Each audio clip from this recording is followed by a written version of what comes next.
ఒరే ఉదయ్, ఈ సంబంధం చూడరా, అమ్మాయి ఎంత బాగుందో. తర్వాత చూస్తాలేమ్మా, పనిలో ఉన్నాను. ఇంకెప్పుడు చూస్తావురా? ఎందుకు 30 ఏళ్ళు వచ్చాయి, ఆల్రెడీ గడ్డ నెరిసింది. ఓ సంవత్సరం పోతే బొచ్చు కూడా పోతుంది. అప్పుడు చక్కగా విగ్గెట్టుకు తిరగచ్చు.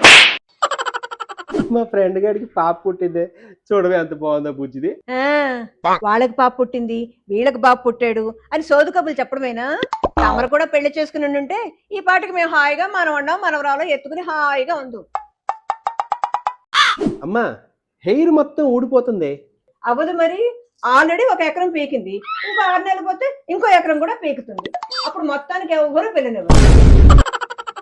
నా కొడుకు గురించి నీకెందుకే, ముందు నీ కూతురు పెళ్లి చేస్తావు. నా కొడుకు పెళ్లి కాలేదని ఎక్కడైనా వాగావో